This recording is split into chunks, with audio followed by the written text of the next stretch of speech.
સિંહ કુમાર કુસુમાવલી સાથે લગ્ન થઈ ગયા છે. સુખમાં કાળ વીતી રહ્યો છે. એક દિવસ અશ્વ ક્રીડા કરવા નીકળ્યા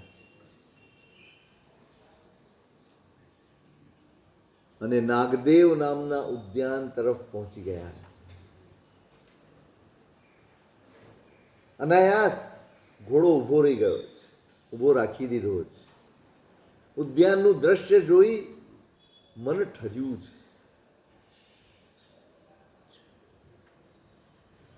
મનને ભાવી ગયું છે. એ વાતાવરણ, એ દ્રશ્ય મનને ભાવી ગયું. ધર્મઘોષ નામના આચાર્ય ભગવંત પધાર્યા છે. સંપૂર્ણ દ્વાદશાંગીના ધારક છે. પોતાના શિષ્ય પરિવારને અધ્યયન કરાવી રહ્યા છે. એ દ્રશ્ય જોઈને એના ચિત્તને ખૂબ શાતા વળી છે. એક દ્રશ્ય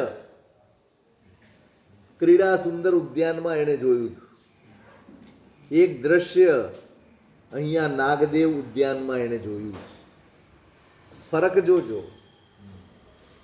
ત્યાં જોયું તો વ્યાકુળતા થઈ છે, રાગ ઉત્પન્ન થયો છે, બેચેની થઈ છે, સંતાપ થયો છે.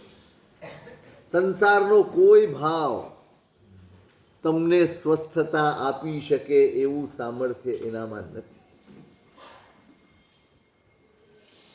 કોઈ પણ ભાવ હોય, આપણા ગમતા હોય કે અણગમતા હોય, સંસારનો દરેક ભાવ ચિત્તમાં ઉદ્વેગ પેદા કરે, સંતાપ પેદા કરે, અશાંતિ પેદા કરે, વ્યાકુળતા પેદા કરે. ત્યાં કુસુમાવલીને જોઈ અનુરાગ પેદા થયો અને મનમાં બસ રાગનો તાંડવ શરૂ થયો, રાગનું તોફાન શરૂ થયું. આ જોઈએ જ. અને અહીંયા પણ કોઈક દ્રશ્ય નજરે પડ્યું છે અને એ જોઈને ચિત્ત ઠર્યું છે, ચિત્ત શાંત થયું છે, ચિત્ત સ્વસ્થ થયું છે. એને અંદર સુધી આશાએશ વળી છે.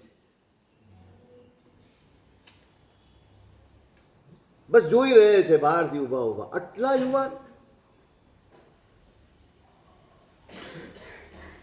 કેવા ધન્ય છે.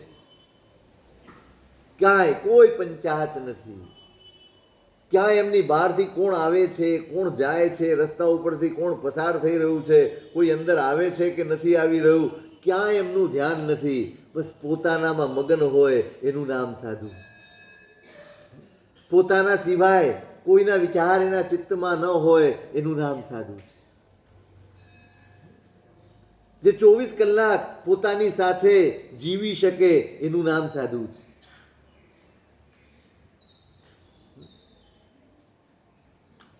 સૌ પોતાની આરાધનામાં છે. ગુરુ ભગવંત અધ્યયન કરાવી રહ્યા છે અને આ દ્રશ્ય જોઈને એને ઠારકો થયો છે.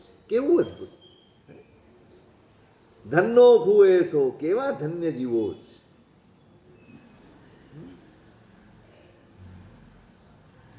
પોતાના સંસારનું કમ્પેરિઝન થઈ જાય છે. આ જીવો કેવા ધન્ય છે. કોઈ વ્યાકુળતા, કોઈ બેચેની, કોઈ માથાકૂટ, કોઈ અકળામણ, કશું જ નહીં.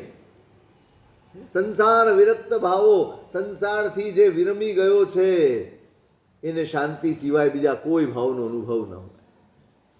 એક જ ભાવ બચે. સંસાર છે ત્યાં સુધી અસંખ્ય ભાવો છે. સંસાર જાય એટલે એક જ ભાવ બચે અને એનું નામ છે શાંતિ, એનું નામ છે સ્વસ્થતા. આ કેવા શાંત છે. સયલ સંગ ચાઈ.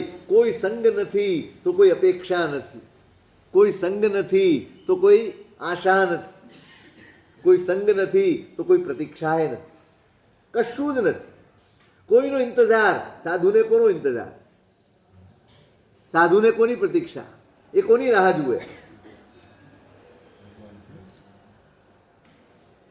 પોતાની ઈચ્છા સાથે બંધાયેલો ન હોય એનું નામ સાધુ છે. જ્યાં બંધન છે ત્યાં સાધુતા ખોટકાય છે, જ્યાં બંધન છે ત્યાં સાધુતા ખોરવાય છે. અહીં તો ઈચ્છાનું એ બંધન નથી, એક જ બંધન, આજ્ઞાનું બંધન. બસ આજ્ઞાનું બંધન આવે એટલે બાકીના બંધન બધા જ છૂટી જાય, બધા જ તૂટી જાય. સ્વતંત્ર કરે એવું એક જ બંધન છે, આજ્ઞાનું બંધન.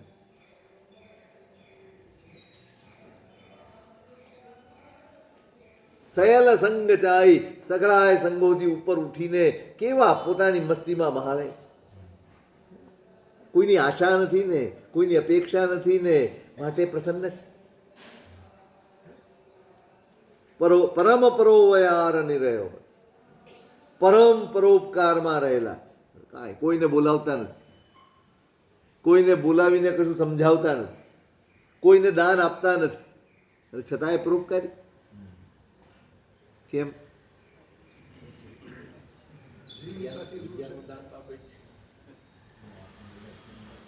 કાંઈ કરતા જ નથી ને. તમારે શું, તમે જાઓ તો ઠીક, ન જાઓ તો ઠીક. એ એમ પણ ન કે ભાઈ આવતો રહેશે ને, આ તો અમે બધું બોલીએ કેમ આવતા નથી.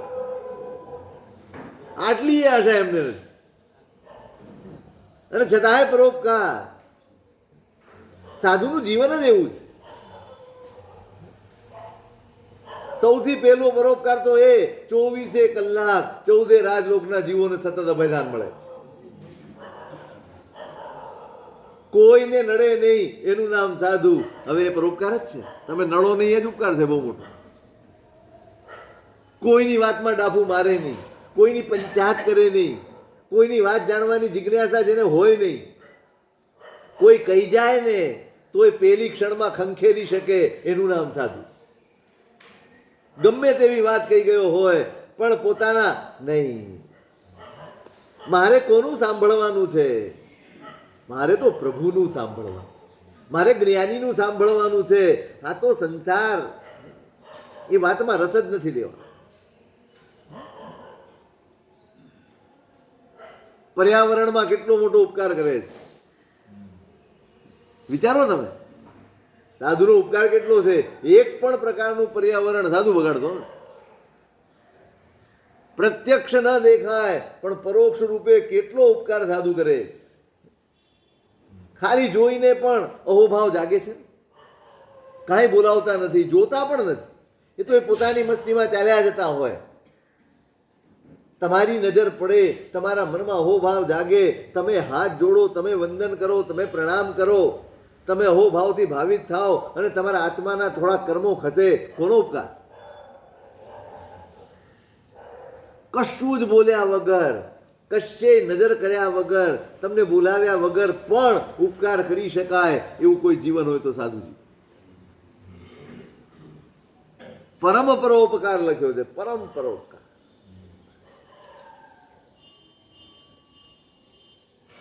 શ્રીકુમાર વિચારે છે ધનનો ખુએ છો, કેવા ધન્ય છે, ઠારકો થયો છે. સંસાર વ્યાકુળતા જગાડે, ધર્મ ઠારે, ધર્મ ઠારે. વિચારે છે જવું અને પૂછું, આ યુવાનીમાં નિર્વેક, આ યુવાન અવસ્થામાં નિર્વેક કેમ? ગયો ગુરુ ભગવંતને વંદન કર્યા. વંદ્યુણ શેષ સાહુણો ભક્તિભર ઉવ વિઠ્ઠો સહા વસુંદરે ગુરુનો પાય મૂલે. બધા જ ગુરુ ભગવંતોને વંદન કર્યા. અને પછી ગુરુદેવના ચરણમાં બેઠો છે, ગુરુ ભગવંતના ચરણમાં બેઠો. પૂછે છે ભગવંતને, ભયવમ કિમ તે શૈલ ગુણ સંપયા કુલ હરસ્સવી ઈસો નિવ્ય. સઘળાય ગુણો આપણામાં અવતર્યા હોય એવા તો સ્વરૂપવાળા છો, છતાંય નિર્વેક, છતાંય આ થોડી ઉતાવળ નથી લાગતી? પૂછે છે આ અકાળે, આ શબ્દો વાપર્યો છે અહીંયા. અકાળે આ વેશ, અકાળે આ વૈરાગ્ય, અકાળે આ નિર્વેદ. થોડું ઉતાવળ કરી દીધું હોય એવું નથી લાગતું આપને? સાધુતા માટે અકાળે શબ્દ કદાચ આ પહેલી વાર સાંભળી. હા, અહીં લખેલું છે, એટલે એ જ કહું છું, અકાળે જેણ ઇમમ અયાલે ચેવ સવણત્તણમ પરિવન્નોસી. મૃત્યુ માટે અકાળે વપરાય, પણ સાધુતા માટે અકાળે પહેલી વાર સાંભળ્યો શબ્દ. સાહેબ, દેખાઓ છો, પુણ્યની સંપદા છે, ગુણની સંપદા છે, એનાથી ભરેલા છો આપ, અને છતાંય અકાલે આ સંયમ. ગુરુ ભગવાન, બસ આપણે આ વિચારીએ ક્યારે સમય છે, અત્યારથી. હજી તો કઈ ઉંમર છે ઘરમાં, છે ને દીકરા દીકરીઓ, આમ ધર્મની વાત કરીએ ને સાહેબ, હજી બહુ નાનો છે, બહુ નાનો છે, એમ તરત જ આપણા મનમાંથી નીકળે, હજી એની ક્યાં ઉંમર છે. પછી આ જ લોકો ટીવી સામે બેસીને પેલા શો જોતા હોય ને, પેલા નાના નાના બાળકો ગાય, નાના નાના બાળકો નાટક વગેરે કરે, ડાન્સ વગેરે કરે. અવડો મોટો થઈ ગયો, કઈ સમજ પડે? જો આ અચાનક મોટો કેવી રીતે થઈ જાય? જે બાળક ધર્મની બાબતમાં હજી સાવ નાનો છે, એ આ બાબતમાં આટલો મોટો કેવી રીતે થઈ જાય? આ જોતો ખરો એમ કે આપણે સમય શોધીએ છીએ, ક્યારે ધર્મ કરાય, ક્યારે ન કરાય, ક્યારે આ કરાય, ક્યારે ન કરાય. હમણાં એક બહુ સરસ વાક્ય વાંચ્યું, બે જ ભાગમાં જિંદગી પૂરી થઈ જાય છે, બે જ ભાગમાં જિંદગી પૂરી થઈ જાય છે. હજી તારી ઉંમર નથી અને હવે તારી ઉંમર નથી. પહેલું વાક્ય આવે, હજી તારી ઉંમર નથી, બસ એમ કરીને એને અટકાવી રાખે. પછી એક તબક્કો એવો આવે, હવે તારી ઉંમર નથી.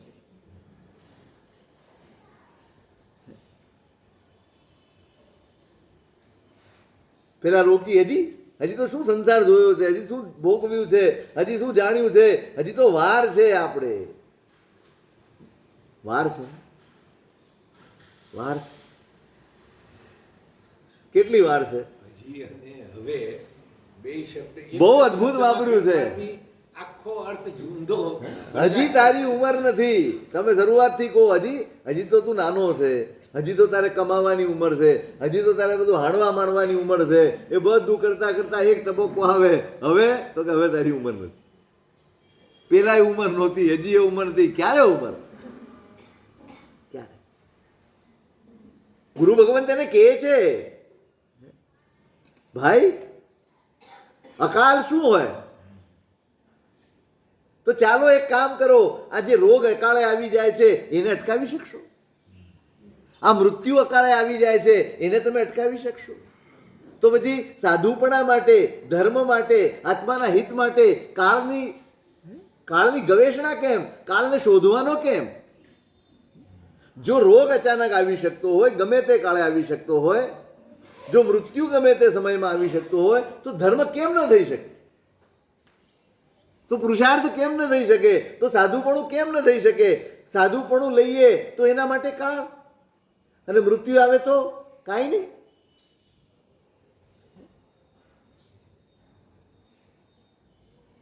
સાવ નાની ઉંમરમાં નીકળી જાય એ પણ આશ્ચર્ય છે, અને અમુક ઉંમર વીતી જાય પછી એ ન નીકળે તોય આશ્ચર્ય છે.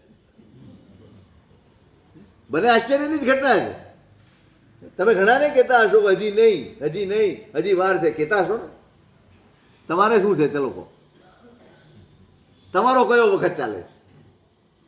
એનો તો નથી, માની લીધું, એનો નથી, એને હજી કંઈ સંસાર જોયો નથી, સાહેબ એને કાંઈ અનુભવ નથી, એ કાંઈ સમજ્યો નથી, એ પછી પાછળથી કાંઈક તકલીફ પડે તો માની લીધું, ચલો એને છોડો.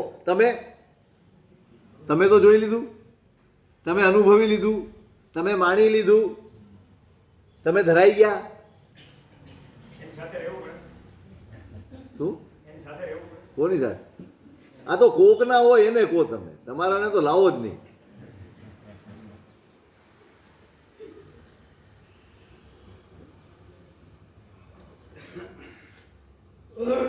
શ્રાવક ધર્મ પામેલો જીવ, ધર્મ પામ્યાની નિશાની આ જ. શ્રાવક આપણે ત્યાં તો શું કહ્યું? શ્રાવક સતત ઝંખનામાં જીવે. એ મળે ન મળે, કર્મનો ક્ષયોપશમ, પુરુષાર્થની નબળાઈ, બધી વાત સાચી, પણ એ ઝંખનામાં જીવે. એની રોજની પ્રાર્થના હોય, પરમાત્માની પૂજા પણ એની પ્રાર્થના હોય, નવકારનો જાપ પણ એની પ્રાર્થના હોય, 1 રૂપિયાનું દાન પણ એની પ્રાર્થના હોય, એનું એક નૌકારસી જેવું કે એકાસના બિયાસના જેવું તપ એ પણ એની પ્રાર્થના હોય. સર્વસ્વનો ત્યાગ કરવા સુધી પહોંચવાનો પુરુષાર્થ એ ધર્મ છે. પરમાત્માની આગળ ચૈત્યવંદન કરે ને પ્રાર્થના કરે તો આ કરે, પ્રભુ બધું જ આપ્યું તે, બધું જ તારી કૃપાથી બધું જ મળ્યું છે, બધું જ સરસ મળ્યું છે. આટલી કૃપામાં કેમ કંજૂસાઈ? કેમ વિરતીનો ભાવ નથી જાગતો? કેમ હવે છોડી દેવાનું મન નથી થતું? હવે બસ 50ની ઉંમર થઈ ગઈ, હવે શું કરશો? હવે તો ડાઉનફોલ છે, હવે તો કાઉન્ટડાઉન છે. 50 સુધી ઉપર ચડ્યા, હવે નીચે ઉતરવાનું છે. હવે તો બધું જ તમારું ધીમે ધીમે ઘસારો પહોંચશે. ઘસારો તો પેલી ક્ષણથી પહોંચે છે, પણ હવે વધુ ઝડપથી પહોંચશે.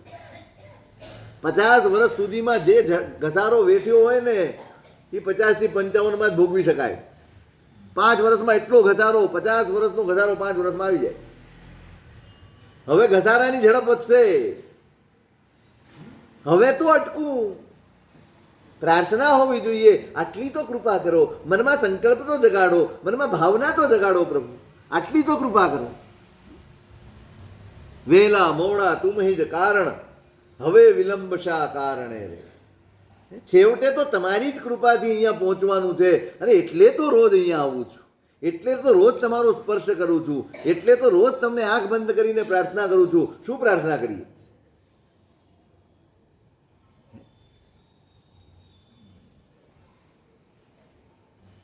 પ્રાર્થના કરી, પ્રાર્થના કરી. સાચું કહો, કેટલી વાર યાદ આવે? એટલે એવું છે, આજે નથી નીકળી શક્યો એની વેદના ક્યારે થાય? આજનો દિવસ રાત પડે અને એમ થાય આખા દિવસમાં એક પણ વાર મને અભિલાષ ન થયો. કેવા પરિણામ છે મારા, કેવો મોહ છે મારો. કેમ અંદરથી હચમચી નથી જવાતું? ભલે બધું જ અનુકૂળ છે, પણ ભરોસા પાત્ર છે. કોઈ પણ ક્ષણે ગમે ત્યારે વિદાય લઈ લેવાની આવશે. આ બધું આમ પણ છોડી દેવાનું છે. હું ગમે તેટલા હવા ત્યાં મારું, ગમે તેટલી મહેનત કરું, તો પણ આને છોડવા સિવાય મારી પાસે એક પણ વિકલ્પ નથી. એના સિવાયનો એક વિકલ્પ હોય તો મને આપો. છે વિકલ્પ હોય? છોડવાનું જ છે ને. છૂટવું છે ક્યારે? કેમ અંદરથી ન થાય? જો છોડવાનું જ છે, ગમે તેટલું માણવું, ભોગવું. હવે તો શક્તિ એ ક્ષીણ થવાની. હવે તો ભોગની શક્તિ, જો ઈચ્છાઓ નબળી નહીં પડે, પણ ભોગની શક્તિ નબળી પડવાની. જેમ જેમ ઉંમર આગળ વધે છે, ભોગની શક્તિ ક્ષીણ થઈ જાય. જે માણસ 8-10 રોટલી આમને આમ ખાઈ શકતો હતો ને, હવે 2 રોટલી પચાવવામાં દમ નીકળી જાય, નથી પચતું. હવે કોઈકને ત્યાં જમણવાર હોય ને તો અફસોસ થાય, ચાલું કઈ ખવાયું નહીં, એમ થાય છે ને. કેટલું સરસ સરસ હતું, આમ જોઈને મોઢામાં પાણી આવતું હતું, પણ ડાક્ટરોએ એવા છે ના જ પાડી રાખી. તોય થોડું ચાખ્યું, પણ ઈચ્છાઓ ભોગા ન ભૂખતા વયમેવ ભૂખતા. ભોગો ભોગવાયા નથી, તમારી ભોગ શક્તિ ભોગવાઈ ગઈ, પૂરી થઈ ગઈ, પણ ઈચ્છાઓ, ભોગ શક્તિ ઘરડી થાય છે, ઈચ્છાઓ ક્યારેય ઘરડી થતી નથી. ઈચ્છાઓ ક્યારેય નબળી પડતી નથી. એ તો વધે છે, ઉલટાની ઉંમરની સાથે વધે છે. ઘણા ઘરડાને જોયા છે, એક ખિસ્સામાં ઝાડાની દવા રાખે ને એક ખિસ્સામાં સિંગ ને ચણા ને બધું રાખે.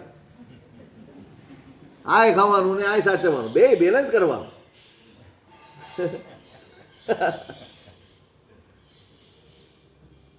લાલસા જ વધી હોય અને ભોગ શક્તિ ક્ષીણ થઈ ગઈ હોય. કોઈક દિવસ તો બેસીને વિચારો કે આ ક્ષીણ થતી ભોગ શક્તિમાં આ ઈચ્છાઓથી કર્મ બાંધી રહ્યો છું, સંસાર વધારી રહ્યો છું. એક દિવસ લાચારીથી છોડવું પડશે. કેમ ખુમારીથી હું ન છોડી શકું? કેમ ખુમારી પૂર્વક હું ત્યાગ ન કરી શકું? હવે ન જોઈએ, હવે નહીં, હવે અટકવું છે. તમે વિચારો, અભયકુમાર મંત્રી વિચારો, શું ઝંખ્યું. ભગવાનને સવાલ પૂછ્યો છે, રાજા થવું છે, શ્રેણીકનો આદેશ છે, તારે રાજગાદી સંભાળવાની. એના જેવો બુદ્ધિશાળી કોઈ નથી. રાજગાદી તારે સંભાળવાની છે. એટલે પહેલા ભગવાન પાસે ગયા સવાલ પૂછવા, સાહેબ છેલ્લા રાજર્ષિ કોણ? તો કે છેલ્લા રાજર્ષિ તો ઉદયન, એ તો થઈ ગયા. એટલે રાજા થઈને દીક્ષા લઈ શકે એવી વ્યક્તિ પૂરી થઈ ગઈ. એનો મતલબ જો હું રાજા બનું તો હું દીક્ષા ન લઈ શકું, મારે ન જોઈએ. આખા મગધનો સમ્રાટ થાય એવો છે, પણ નહીં. જે સામ્રાજ્ય ઉપર હું ઈચ્છા પ્રમાણે ન જીવી શકું, જે સામ્રાજ્યને પોતાનો ન ગણી શકું, એના ઉપર બેસીને આસક્ત થઈને જીવવું નહીં. ત્યાગ નહીં જોઈએ. આ સામ્રાજ્ય ન જોઈએ. આ ઝંખનામાં જીવ્યા છે એ લોકો. બાહુબલી, શારીરિક બળ ખૂબ હતું, છોડી દીધું, આત્મબળ પ્રગટાવવા નીકળ્યા. ક્ષણિકને છોડીને શાશ્વત ભણી વળવું ને એનું નામ જ ધર્મ છે. જે તુચ્છ છે, જે ક્ષણિક છે, જે આપણા અધિકારમાં નથી, એને છોડીને જે શાશ્વત છે, જેના ઉપર મારો અધિકાર છે, એ મેળવવાની યાત્રા, એ મેળવવાનો પુરુષાર્થ, એ મેળવવાની સાધના, એનું નામ ધર્મ છે. આપણે અટવાયા જ, હજી અટવાયા. હજી તો કેટલી વ્યવસ્થા સાહેબ, હજી તો છોકરાના છોકરા નાના છે, સાચવવાના જ. અમેરિકા બોલાવે, હો મમ્મી સાચવવા આવજો. જાય ઘણા, હરખે હરખે જાય. કેમ? તો કે સાહેબ છોકરાઓ નાના છે, બંને જણા જોબ કરે છે, એ બધાને દાયણનું કામ કરવા છે. ફરજ છે ને. અને તમે અહીંયા માંદા પડશો તો ચિંતા નહીં કરતા, બોલાવી લો ડોક્ટરને, એ કોઈ નહીં આવે, કોઈ નહીં આવે.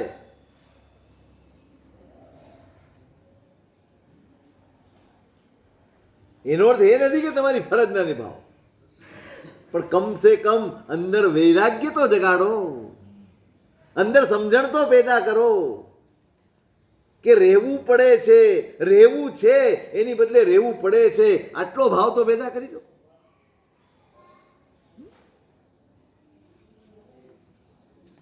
ભગવંતને પૂછે છે અકાલે, ભાઈ આમાં કાળ શું, અકાળ શું?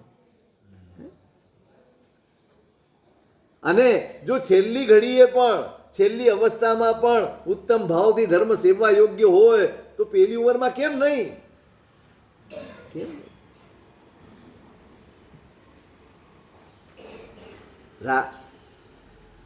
સિંહ કુમાર કહે છે કે ભગવાન અયોગ્ય છે એમ નથી કહેતો, અયોગ્ય છે એમ નથી કહેતો, પણ કોઈ નિમિત્ત વગર નિર્વેદ થાય એવું નથી માની શકાતું. કંઈક તો નિમિત્ત હશે ને આપણા જીવનમાં, કે આ ભર યુવાનીમાં આપણે આટલું બધું છોડીને નીકળી જવાનું મન થયું, એ છૂટી ગયું સહજપણે,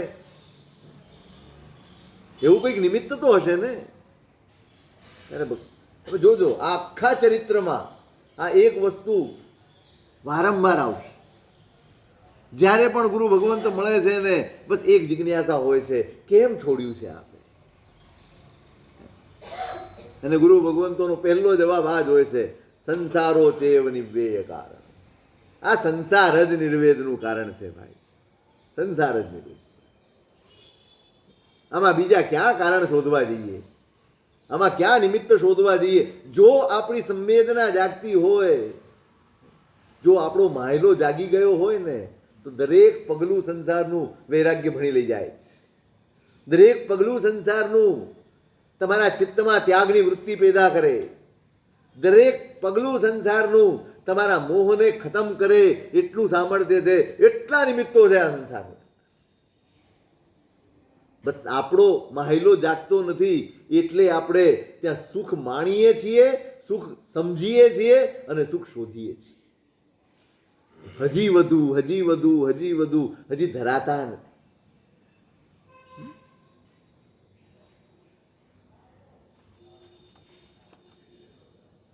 પણ છતાંય કંઈક વિશિષ્ટ કારણ તો છે.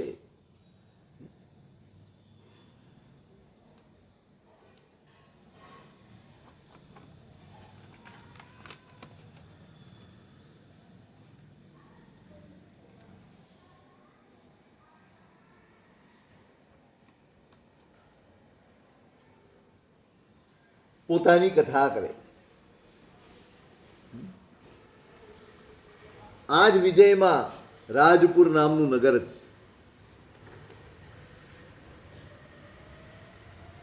ત્યાંનો હું નિવાસી.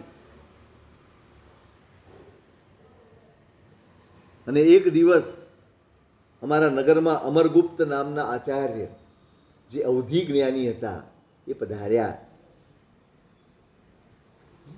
અને લોકોમાં ખૂબ મહિમા થયો. મહાન તપસ્વી મહાપુરુષ છે, અવધિ જ્ઞાન પામેલા મહાપુરુષ છે, લબ્ધિધારી મહાપુરુષ છે. એટલે આખું નગર ગુરુ ભગવંતને વંદન કરવા. રાજા પણ હરિમર્દન નામનો ત્યાંનો રાજા છે, એ પોતાની સમગ્ર પ્રજા સાથે, પોતાના પરિવાર સાથે અને નગરના લોકો સાથે ગુરુ ભગવંતના આશ્રય ગયા છે, એમની પાસે બેઠા. રાજાએ ગુરુ ભગવંતને નિવેદન કર્યું છે, સાહેબ આપ તો પામી ચૂક્યા છો, આપ એ કક્ષા સુધી પહોંચી ગયા છો કે હવે આપનું કલ્યાણ સાવ નજીક છે. પણ આપ જે આ પામ્યા છો ને, અમારી જિજ્ઞાસા છે આપનું જીવન અમારે સાંભળવું છે, આપની કથા અમારે સાંભળવી છે. અહીં સુધી આપ પહોંચ્યા, એમાં શું કારણ? કેવી રીતે અહીં સુધી પહોંચ્યા? સમ્યક તો કેવી રીતે પામ્યા? દેશ વીરતિ પામ્યા હશો, સર્વવીરતિ પામ્યા હશો. આપની કથા સાંભળવી છે અમારે. માત્ર આ ભાવની નહીં, જે પણ કથા હોય એ કથા અમારે સાંભળવી છે. અને ગુરુ ભગવંત પોતાની કથા, ચંપાવાસ નામનું નગર છે, સુધનુ નામનો ગાથાપતિ છે, અને એની ધનશ્રી નામની પત્ની છે. એ અવધિ જ્ઞાની ગુરુ ભગવંત કે છે. અને એમની દીકરી સોમા નામની, એ હું હતી. હું સોમા તરીકે એમની દીકરી હતી. ઉંમર થાય અને ઉંમર સહજ, સંસારનો એક ક્રમ છે, પરિપાટી છે. મારા પણ લગ્ન થયા. નંદ સાર્થવા છે, એનો દીકરો રુદ્રદેવ છે, એની સાથે મારા લગ્ન થયા. સુખે સંસાર ચાલી રહ્યો છે. સંસારના સુખોમાં, સંસારની પરિસ્થિતિઓમાં અમારું જીવન વહી રહ્યું છે. અને એક દિવસ હું મારા સસરાલથી પિયર તરફ જઈ રહી છું, અને મેં રસ્તામાં વિહાર કરતા કરતા આવી રહેલા સાધ્વી ભગવંતને જોયા. બાલચંદા નામના સાધ્વીજી ભગવંત પોતાના પરિવાર સાથે વિહાર કરીને આવી રહ્યા છે, એવું મેં દૃશ્ય જોયું છે. તમ ચ મે દઠ્ઠુણ સમુપમો. એમને જોઈને જ મારા હૃદયમાં પ્રમોદ જાગ્યો છે. તમારી ભવિતવ્યતા કેવી છે? તમારું ભવિષ્ય શું છે? એ તમારા ભાવો બતાડે છે. શું જોઈને તમને આનંદ આવે? શું જોઈને તમને રાગ જાગે? શું જોઈને તમે અકળામણ તમે અનુભવો છો? આ આપણા અંદરના જે પરિણામો છે, એ જ આપણી ભવિતવ્યતાની નિશાની, એ જ આપણી ભવિતવ્યતાની પરીક્ષા છે, એ જ આપણા ભાવિ કાળની નિશાની. મને પ્રમોદ થયો, ખૂબ આનંદ થયો. વિયસિયમ લોયણેમ, બસ જોયા જ છે અને આંખો વિસ્ફારિત થઈ ગઈ. પણઠમ પાવેણમ, મને અનુભવાયું કે આ દર્શન માત્રથી જાણે મારા પાપ ખભી રહ્યા.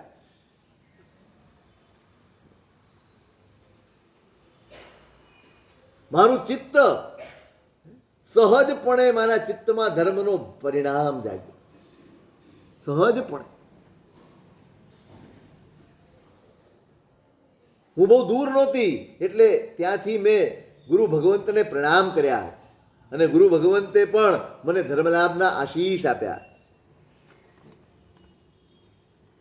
બસ તેમને જોઈને જ મારા હૃદયમાં પ્રીતિ, મારા હૃદયમાં ભક્તિ જાગી. અને મેં આપ ક્યાં ઉતરવાના છો એ મેં પૂછ્યું. એમણે સ્થાન બતાડ્યું. હું એમની સાથે એમની શુશ્રૂષા કરી, સેવા કરી, એમની પાસે બેઠી, અને એમણે મને ધર્મ સમજાવ્યો. ગુરુ પાસે એક જ અપેક્ષા રાખજો, બસ એક જ અપેક્ષા રાખજો. બાકી બધું જ છે સંસારમાં, પણ તમારા આત્માને જગાડી શકાય એવી બીજી કોઈ જગ્યા નથી. તમારું આત્મભાન તમને જાગે એ માટેની પ્રેરણા દુનિયામાં ક્યાંય નહીં મળે. આ એકમાત્ર સ્થાન છે ગુરુ ભગવંતો, જે તમને તમારું આત્મભાન જગાડી શકે, જે તમને તમારા ધર્મ પ્રત્યે જાગૃત કરી શકે, જે તમારી દિશાને વાળી શકે એવી એક જ જગ્યા છે. આ જ અપેક્ષાથી જજો. સાહેબ, ધર્મ સમજવો છે. હવે આત્મા પ્રત્યેની જાગૃતિ, ધર્મ એટલે બીજું કાંઈ જ નથી. આત્મા પ્રત્યેની જાગૃતિ, એનું નામ ધર્મ.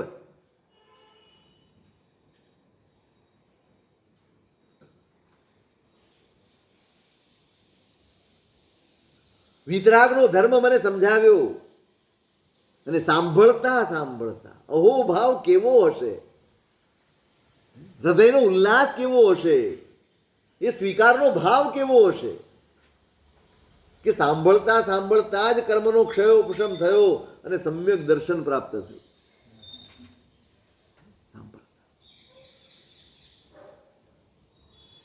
સાંભળતા પણ શીખવા જેવું છે. શ્રવણ પણ કળા છે. પોતાના બધા જ વિકલ્પો, પોતાના બધા જ વિચારો, પોતાના બધા જ ભાવો, બધા એનું વિસર્જન કરીને શ્રવણ કરવા. બસ ઝીલવાનું છે, એને ઝીલવાનું છે, એને ઉતારવાનું છે, એમાં ભીંજાવાનું છે.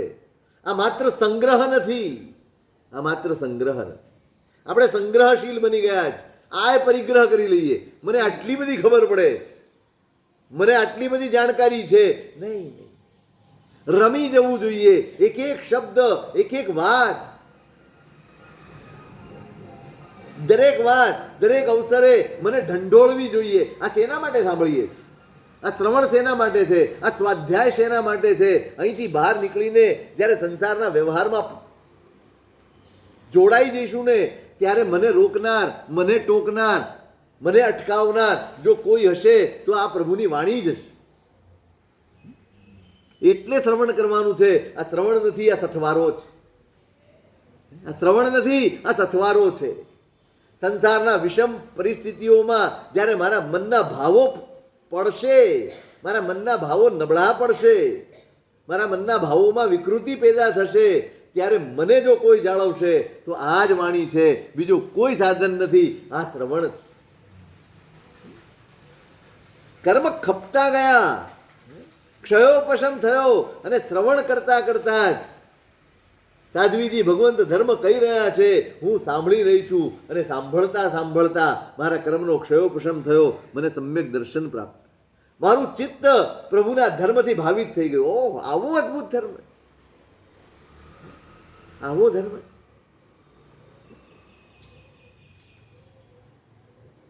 વિરત્તમ ચ મે ભવચારયાઓ ચિત્તમ.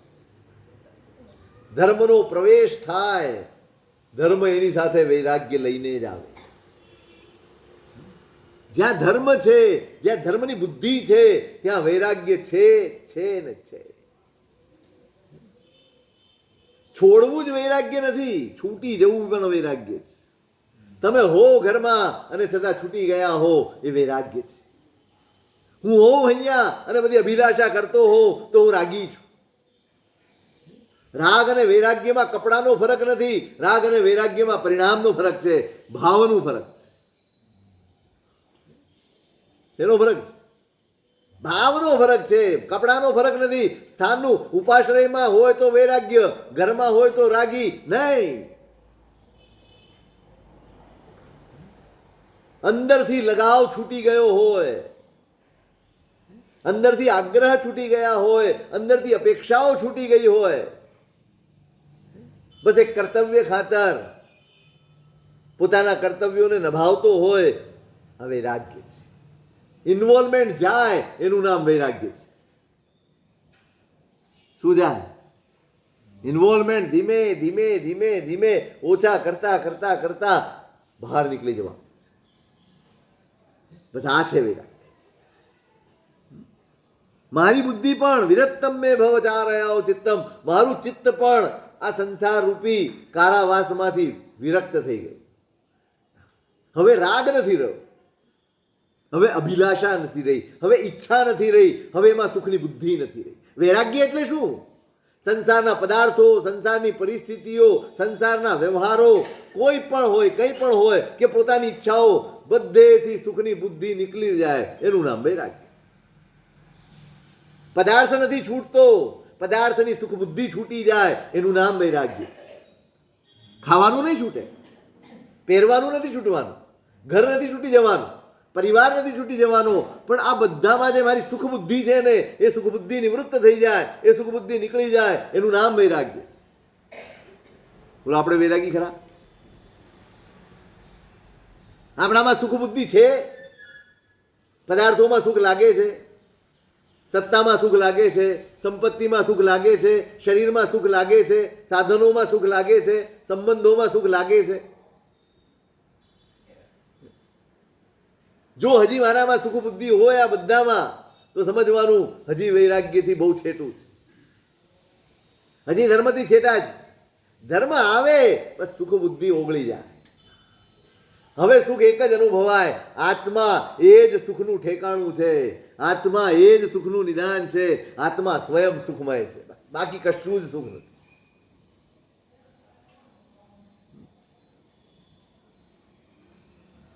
મારું મન ઉઠી ગયું, મારા મનમાંથી એ સુખ બુદ્ધિ ઠીક છે, હવે બસ જે છે પ્રવૃત્તિ છે, વૃત્તિ નથી. હવે વિચારમાં નથી, હવે માત્ર શરીરથી છે, વિચાર નથી. બૈરા વૈરાગ્ય વાળા થાય શું થાય? ભાઈઓ ઓકળાઈ જાય.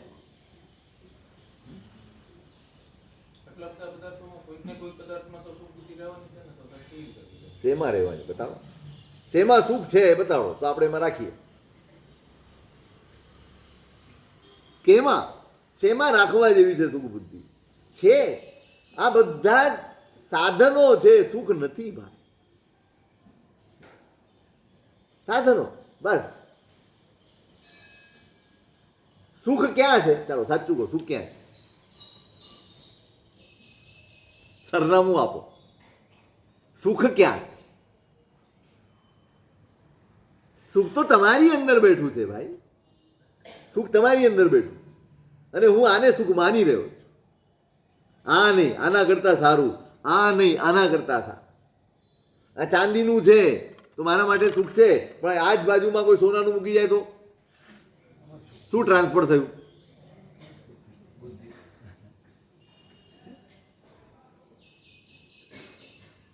એટલે જ કહે છે જે ટ્રાન્સફર થઈ જાય સુખ ના હોય, જે બદલાયા કરે સતત એ સુખ નથી.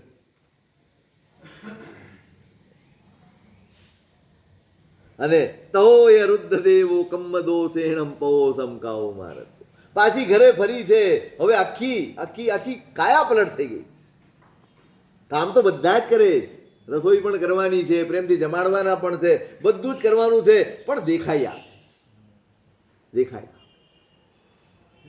અને કમ્મદોષેણમ, પેલો રુદ્રદેવ એનો પતિ કર્મના દોષે એના ઉપર દ્વેષ કરવા માંડ્યો. ધર્મનો દ્વેષ જાગ્યો છે. હોય છે એવા ભાગ્યશાળી. કમ્મદોષેણમ બહુ મજાનો શબ્દ મૂક્યો છે હરિભદ્ર. જોજો, રુદ્રદેવ ખોટો છે એમ નથી કહેતા, રુદ્રદેવના કર્મ ખોટા. બસ ધર્મ પ્રવેશે ને દ્રષ્ટિ બદલાઈ જાય. ધર્મ નહોતો ત્યાં સુધી આ ખોટો, તે ખોટો, આ આવો, તે આવો હું એમ કહેતો.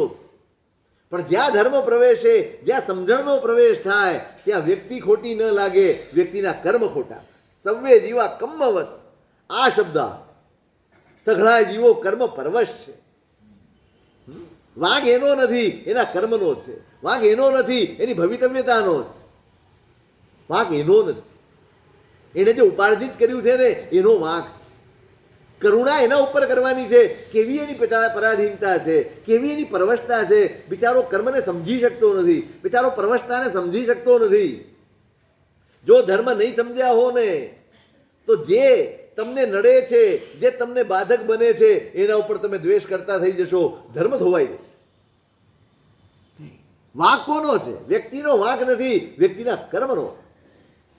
કમ્મદોષેણમ, જે બને છે મારી સાથે જેટલું પણ બને છે, સારું કે નબળું, એ દરેકમાં નિમિત્ત નહીં, ઉપાદાન કોણ છે?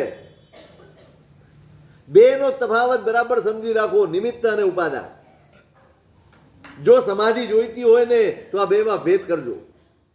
ઉપાદાન તો હું જ છું, મારા જ કર્મો છે. નિમિત્ત તો કોઈ પણ બનશે, આ નહીં તો એનો ભાઈ બીજો. ઠોકર ખાવાની જ છે, કોઈકના પગની ખાઓ કે પથ્થરની ખાઓ, ઠોકર ખાવાની. અમને તો સાહેબ સામેવાળા ઉપર જ દ્વેષ આવે છે કે કર્મો એનું કારણ છે, આપણે એને કારણ માનીએ છીએ માટે. હું એ જ કહું છું, ઈ જ માનીએ છીએ એ જ માની અને એ જ ઘૂંટ્યું છે. માટે જે દિવસે દ્રષ્ટિ બદલાશે, જે દિવસે સમજણ બદલાશે, એ દિવસે તમારા ચિત્તમાં સમાધિ આવશે. અરે બીજું કાંઈ નહીં થાય. તમે જોજો, વ્યક્તિ એની એ જ રહેશે, તમે એના એ જ રહેશો, પરિસ્થિતિ એની એ જ રહેશે. બદલાશે શું? કર્મબંધ અટકી જશે. અત્યારે શું થાય છે? હું આનો વાંક જોઉં છું કે આ ભાઈએ મારું બગાડ્યું, એટલે હું સતત એ વિચાર કરું છું, આણે બગાડ્યું, આણે બગાડ્યું, એટલે હું એની સાથે બદલો લેવાનો વિચાર કરું છું, એટલે કર્મ બાંધું છું. હવે દ્રષ્ટિ બદલાઈ જશે, ભાઈ એ તો નિમિત્ત છે, વાંક કોનો છે? મારા કર્મનો છે. એટલે હું એમાં ફેરફાર કરવાની મહેનત કરીશ, એનામાં નહીં. હું સામનો કોનો કરીશ? હું સંઘર્ષ કોની સાથે કરીશ? વ્યક્તિ સાથે નહીં, મારા કર્મો સાથે. સંઘર્ષ ચાલુ રહેશે, વ્યક્તિ બદલાઈ જશે. આજે વ્યક્તિ સાથે સંઘર્ષ કરતો હતો, કર્મ બાંધતો હતો, રાગ દ્વેષ વધારતો હતો. હવે હું મારા કર્મ સાથે સંઘર્ષ કરીશ, મારા કર્મ ખપશે. કમ્મદોષેણમ, આ કર્મનો દોષ હતો કે પેલા રુદ્રદેવને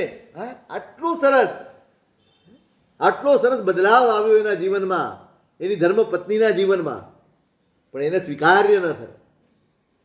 સ્વીકાર્ય દ્વેષ જાગ્યો એના. શું કહે છે? શબ્દો સાંભળજો. પરિચય એમ વિષયસુ અવિજ્ઞકારિણમ ધમ્મમ, આપણા વિષય સુખોમાં બાધા બનનારા ધર્મને છોડી દે. ધર્મ સુખમાં બાધક લાગે, આનાથી વધુ કરુણતા સંસારની બીજી એક પણ. હા, ધર્મ કરે તો રાત્રે ન ખાય, ધર્મ કરે તો હોટલમાં ન જાય, ધર્મ કરે તો રંગરાગમાં ન જાય, તો બાધા જ થઈ ને.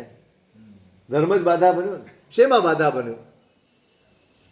માણસને એમ લાગે છે કે હું જે વિષય સુખ ભોગવું છું એમાં બાધક છે, પણ ખરેખર તો જે વિષય સુખ તમને દુર્ગતિમાં લઈ જાય છે ને એમાં ધર્મ બાધક બન્યો.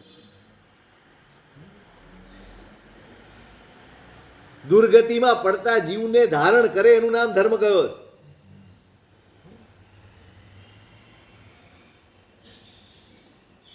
આપણા વિષય સુખના અનુભવમાં બાધક બને છે, માટે તું આ ધર્મને છોડી દે.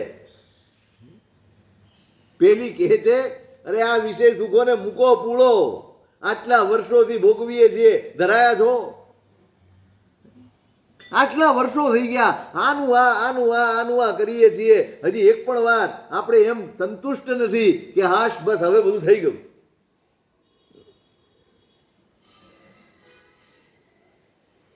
અહી ચંચલા જીવ લોયઠી, પેલી સમજાવે છે એને, આ વિષય સુખની પાછળ તમે દોડ્યા જ કરશો. આપણી આવડતા કેટલી અને આપણી આવડતા કેવી? સાવ ચંચળ છે આ તો. કા હું ને કા તમે, ગમે ત્યારે એક જણ નીકળી જશે, શું કરશો? દારૂણો વિવાહો વિષય પાપમાયસ, આ વિષયના ભોગો એ પ્રમાદ છે. વિષયને પ્રમાદમાં મૂક્યો છે, આ પ્રમાદ છે. અને એના વિપાક બહુ દારૂણ છે, એના પરિણામ બહુ દારૂણ છે. એને નજરમાં રાખીને જીવવાનું.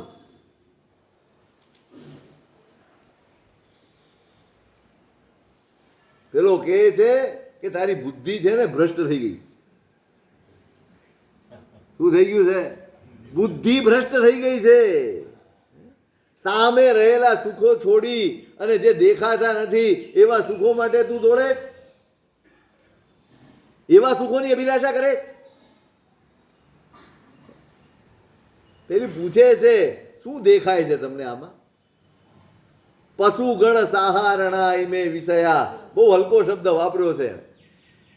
પશુ જેવા વિષયો, પશુને પણ આ હોય અને આપણને પણ આ જ હોય. પશુ પણ આખો દિવસ એ ખાવાની ને પીવાની ને છાંયડો ગોતવાની, શરીરને સુખ આપવાની અભિલાષામાં જીવે, અને હું આ જ ઇન્દ્રિયોને તૃપ્ત કરવાની ઈચ્છાઓમાં જીવું. મારામાં ને પશુમાં ફરક શું છે તમારામાં ને આપણા? પશુનું જીવન અને આપણું જીવન એમાં શું ફરક છે? ખાલી પદાર્થનો ફરક એટલો જ. ઈચ્છાનો કોઈ ફરક ખરો? ઈચ્છાનો કોઈ ફરક ખરો? ઈચ્છા તો એને પણ એ જ છે, ઈચ્છા મને પણ એ જ છે, દોડધામ એની પણ એ જ છે, દોડધામ મારી પણ એ જ છે. ખાલી થોડુંક બહારનો આકાર બદલાઈ ગયો છે, એટલા પૂરતો જ ફરક છે. બાકી શું? પશુગણ સહારણા એમે વિષયા. આ વિષયો કેવા છે? જેવા એમના એવા આપણા. એ ધરાતા નથી ને દોડ્યા કરે છે, હું ધરાતો નથી ને દોડ્યા કરું છું. ફરક શું છે આપણામાં ને પશુઓ? અને જેનું સુખ પ્રત્યક્ષ દેખાય છે, ધર્મ જીવનમાં પ્રવેશે, શાંતિ આવે, સત્ય સમજાઈ જાય, આ આંધળી દોડમાંથી પાછા ફરી જવાય અને શાંતિથી સ્વસ્થતાથી બેસી શકાય. પ્રત્યક્ષ અનુભવાતા સુખમાં અદૃષ્ટ ક્યાં છે? નહીં દેખાતું સુખ ક્યાં છે? ધર્મ કઈ સ્વર્ગ માટે નથી કરવાનો, ધર્મ પરલોકના સુખ માટે. આ તો આપણી ભ્રમણા છે.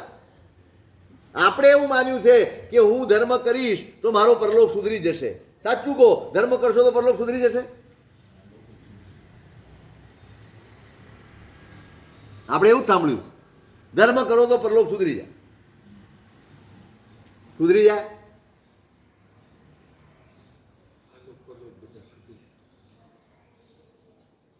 આ લોક સુધરે તો જ પરલોક સુધરે, એટલું યાદ રાખ.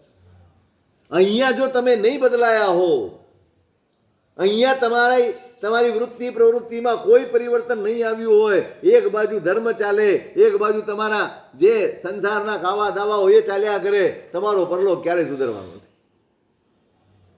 ધર્મથી આ ભાવ સુધારવાનો છે, બીજું કાંઈ. પરભાવ તો એની મેળો સુધરી જશે. આપણે પરલોકની ચિંતા કરીને અહીંયા આટા મારીએ, સામાયિક કરી લો, માળા ગણી લો, તપ કરી લો ને પખાલ લગાડી લો, જે લગાડવું હોય લગાડી. એની અંદર બેઠા રહો, કાંઈ નહીં થાય.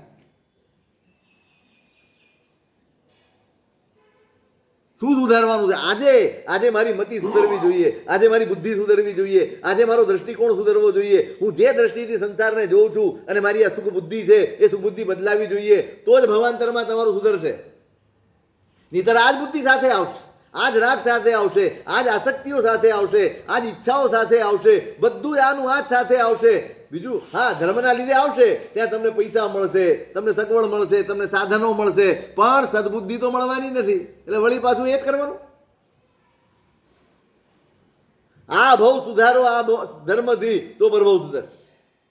એ એટલે કે છે, કોણે કીધું કે ધર્મનું ફળ દેખાતું નથી? ધર્મનું ફળ અનુભવાય છે, હું અનુભવી રહી. ધર્મનું ફળ અહીં અનુભવાય છે, આ ક્ષણે અનુભવાય. દ્રષ્ટિ બદલાઈ ગઈ. હું સુખના ફાફા મારતી હતી, અંદરનું સુખ મળી ગયું, હવે ફાફા ગયા. પેલા એમ હતું કે આ ખાવું તો સુખ, હવે શું છે ખાવું? શું સુખ, શું દુઃખ?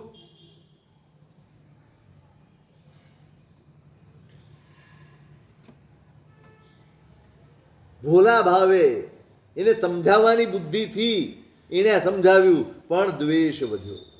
શું વધ્યો?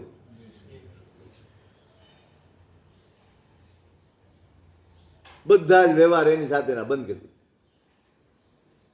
બધું બંધ. તું તારા રસ્તે, હું મારા રસ્તે.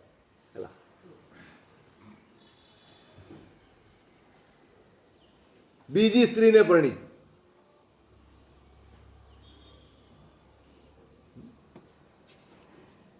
પણ પેલીએ કીધું કે આ જીવતી છે ત્યાં સુધી હું નહીં આવું. નવી બાધા, નવી ઉપાધિ સાથે નહીં. એટલે મનમાં